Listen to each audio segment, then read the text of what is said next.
Good morning, જય માતાજી, જય શ્રી કૃષ્ણ બધાને. કેમ છો બધાય? મજામાં? આઈ હોપ કે તમે બધા મજામાં હશો. અમે પણ એકદમ મજામાં છીએ.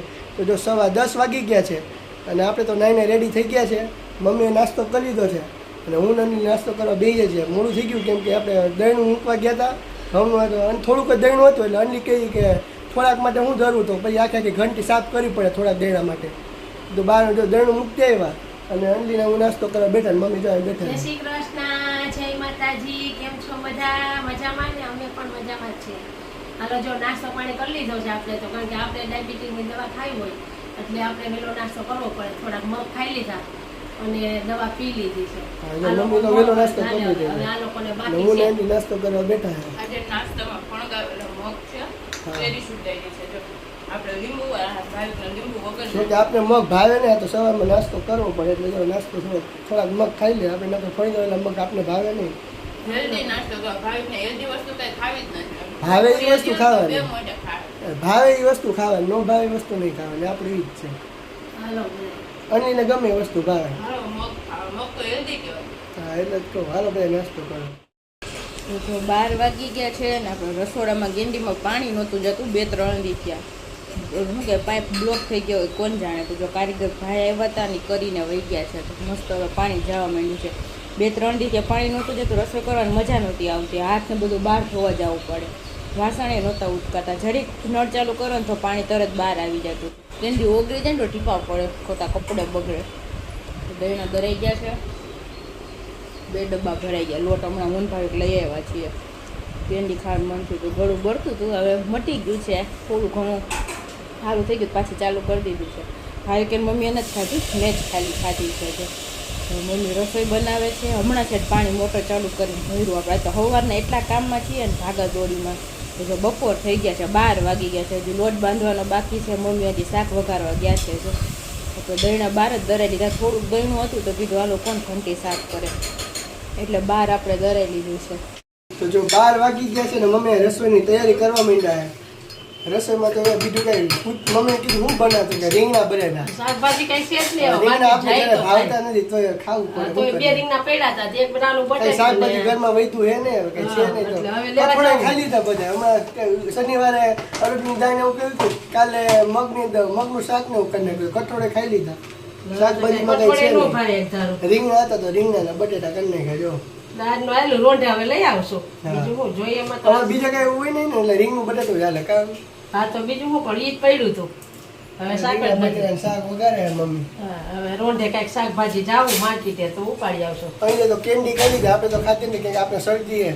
અહીંયા આને પેલા આપણે પાઉંભાજી ખાવા ગયા ને તો કે શરદી કે ગરમીની શરદી હે, ગરમીની શરદી એમ કઈ આઈસ્ક્રીમ કરી દીધી. અમુકની માય શરદી વધારે નાખી. પોતાને નવું શરદી થાય ને એક દિવસમાં મટી જાય. આપણે અઠવાડિયું પછી એમને હાલ્યા રાખે. એના કરતાં આપણે ખાવું નથી કઈ. મૂકો તારા કેન્ડી ખાવે તાટું લે તો આપણે કઈ ખાવું નથી.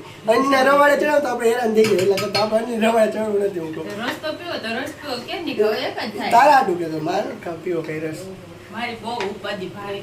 અરે તો મમ્મી રસોઈની તૈયારી હાલે ત્યારે રોટલી બાકી હે, શાક બનાવે. રીંગણા બટેટાનું શાક જો બને છે. હા રીંગણા બટેટા ટમેટા. ગરમી અમે ભાવતું નથી, ગમે એટલું સારું કરો તો. આ તો અત્યારે રડી જાય પછી હાઈની વાત હાઈ જાય તો તાજે તાજું લઈ આવશું. ઠંડાના 5 વાગી ગયા છે અને જો મસ્ત હુતા કોઈ નથી. મમ્મી હુતા હોય ખબર નહીં, અમે તો મોબાઈલ કરતા હતા. 3:30 વાગ્યાને ઉઠીને જો આપણે તો આ બધું લઈને બેસી ગયા છીએ અને હવે મસ્ત ભાઈ તૈયાર થઈ ગયા છે. એને ઓલું ડીશનું કરાવવા જવું છે. શું કહેવાય ને આપણે ઓલું GTPL છે એ કઢવી નાખવાનું કા નવું કનેક્શન લગાડવાનું છે ટીવીમાં. ડીશ ટીવી આવે ને હા એ લગાડવાની છે. તે કેવા જાય છે બોલા એ દુકાને જાય છે. આપણને થોડીક શરદી વધી ગઈ છે. માવા મલાઈ કેન્ડી ખાઈને આજે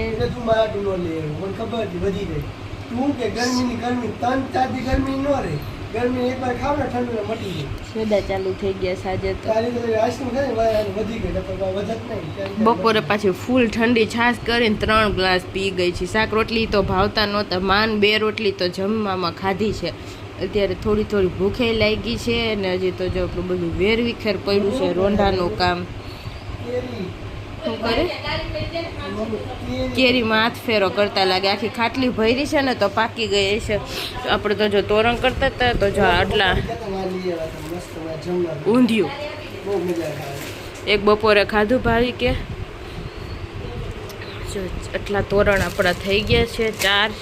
એક બાકી છે, એક પટ્ટી પડી છે, લારિયા કરવાના બાકી છે. એમાં એક પતે ને પછી આપણે કચરા પોતા ને એવું બધું કામ કરવું છે. 9 વાગી ગયા છે ને આપણે મસ્ત મજાનું જમવાનું તૈયાર થઈ ગયું છે. તો જો રોંઢે તોલા ડીશ ફિટ કરવા વાળા ભાઈ આવ્યા હતા તો એમાં ને એમાં હાઈન પડી ગઈ છે. થઈ ગયું છે, ડીશ ફિટ થઈ ગઈ છે. અને જો હવે સેટઅપ બોક્સ નીકળી ગયું છે જીટી ટાટા પ્લે. આ એ થઈ ગયું છે. જો ઝીનકુકડું સેટઅપ બોક્સ એવડુકડું થઈ ગયું જો નાનકડું. ફ્રીજ સાફ કર્યું હતું રોંઢે આપણે. અને જો મસ્ત મજાના ભાત વઘાર્યા છે. જમવામાં રોટલી બનાવી છે ને આવડું શું કહેવાય બપોરનું શાક પડ્યું છે. કેરી જો મસ્ત મજાની સુધારી નાખી છે થાળી ભરી. કેરી પાકી ગઈ એકાયરે બધી. કેમ મમ્મી? એટલે ખાવાની મજા આવે. હવે થાળી ભરીને ખાવાની છે. થોડી ખાય તો બગડે. હા તો જો મસ્ત જમવા બેસી ગયા છીએ બધાય. તો કેદુના ભાત ખાવાની ઈચ્છા હતી તો જો ફાઇનલી ભાત બની ગયા છે મસ્ત મજાના. હાલો બધાય જમવા. જમીને બધા નવરા થઈ ગયા છે. આજ તો આખો દિવસ કામમાંથી ઊંચા જ નતા આવ્યા. સવારથી દહીંનું દળાવવાનું ને બહાર બધા કામ ને અને છેલ્લે બધું બાકી રહી ગયું. તો રોંઢે 5 વાગ્યાનું આ ડીશ કેબલ નખાવાનું હતું આપણે. તો જૂનું કેબલ હતું કઢાવીને આપણે ટાટા સ્કાયની નવી ડીશ નખાવી એનું કેબલ. તો એ ભાઈ ફિટિંગ કરવા આવ્યા. ભાઈ ફિટિંગ કરીને ગયા બધું થઈને તો 1.5 કલાક એમાં ને એમાં વહી ગઈ. તો એ ફિટિંગ કરતાં આપણે ઉપર તો ઊભું રહેવું પડે. તો એમાં ને એમાં 1.5 કલાક તેમાં ને એમાં વહી ગઈ. જો આજ તો આખો દિવસ થાકી ગયા છે બહારના કામ કરીને. હા મમ્મી જો જમીન ડાયાબિટીસની દવા પીવે છે અહીંયા. જમી લીધું એ બધાય. હા તો જો નવરા થઈ ગયા જમીન ઘડીકમાં ટીવી જોવું. હવે મેચ હાલે આઈપીએલ. હવે થોડાક જ દિવસ હવે હે મજા આવે. આઈપીએલ વગર મજા નહીં આવે. પછી સિરિયલ ને કંઈક ટીચર ને એવું કંઈક જોવું. એટલે આપણે જમીન સિરિયલ આઈપીએલ રોજ જોતા હોય. મારી જેમ કોણ ક્રિકેટ લવર હોય ને કોમેન્ટમાં બતાવી દેજો. તો જો આજનો વ્લોગ આપણે અહીંયા જ એન્ડ કરીએ છીએ. તો જો તમને અમારા વ્લોગ પસંદ આવતા હોય તો અમારી ચેનલ લાઈક કરી દેજો, શેર કરી દેજો, સબસ્ક્રાઈબ કરવાનું ભૂલતા નહીં. તો કાલે મળીએ નવા વ્લોગ સાથે. ત્યાં સુધી બધાને ગુડ નાઇટ અને બાય બાય.